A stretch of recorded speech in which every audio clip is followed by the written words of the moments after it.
Planetáci, dneska si ukážeme, jak se dělá jednoduchý animovaný klip. A naučí nás to Roman Kelbich, který ale kreslený není. Tak, tohle je lepší pro rozhovor určitě. Ahoj Romane. Ahoj Tomáši. Jak dlouho trvá vyrobit krátký kreslený klip? Tak animace je obecně na dlouho, ale ten klip, který jste viděli teď, to jsme zvládli za jeden 2hodinový blok na našem grafickém studiu.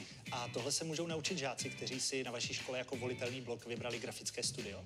Určitě, věnujeme se tam právě hodně animaci i jiným projektům, ale v rámci té animace třeba takzvanému stop motionu, to je právě to, co jste teď viděli.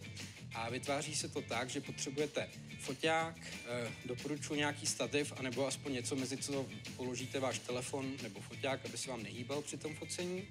A postupně fotíte vaše obrázky, které si nakreslíte, vystříhnete doma, tak je různě posouváte po scéně mezi každou fotkou. Takže pak máte třeba 100 fotek, na kterých je nějaký malý pohyb a to se dá všechno dohromady a vytvoří to právě tohle video, který jste teď viděli. Ještě bych dodal k té animaci, že funguje tak, že lidské oko je oklamáno. Když vidí 24 snímků v jedné vteřině, tak vidíme vlastně pohyb. Tak takhle vypadá klip loňského ročníku zdejších animátorů. Písmenková motorka výjíždí už ze dvorka. Děti, když jdou do školy, vyhlíží v okolí. Všude slyšet jsou hlásky, že prý veze jsou hlásky. Nejdřív tvrdé, potom měkké a nakonec obojetné. Nezůstaňme stranou stát, pojďme si je zaspívat. Romane, jak výroba takového videoklipu probíhá? Je to dřina? Tak dřina to určitě je, ono obecně animovaný film je na dlouho a není to nic jednoduchého.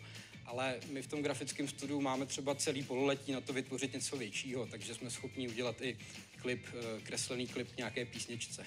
A baví žáky tahle speciální výuka? Já věřím, že ano, už kvůli tomu, že procházeli přijímacím řízením a museli mít ten blok jako hlavní prioritu, tak věřím, že jsou tam ty, kteří tam fakt chtěli a je to na nich vidět, mají super nápady, vytváříme moc hezký věci společně, které jdou vidět. Co dalšího si žáci v minulosti u vás mohli vyzkoušet?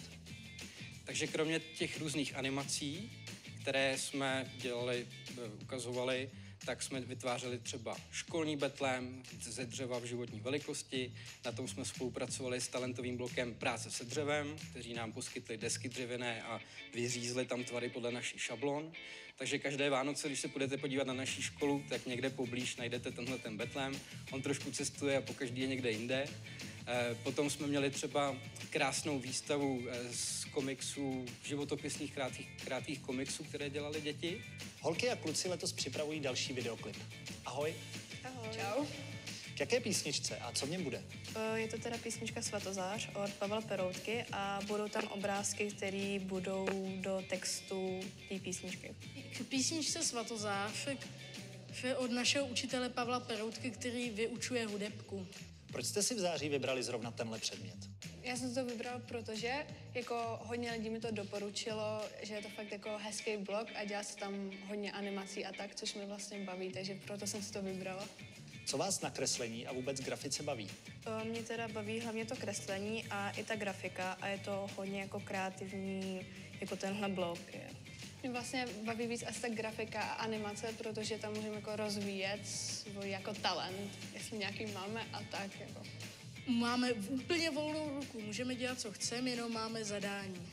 A to musíme přibližně dodržet. A mě baví při kreslení, protože prostě rád kreslím. Tak ať vám to jde, díky a ahoj. Ahoj. Z Míchovic pro ČTDčko Tomáš, Planeta Jo.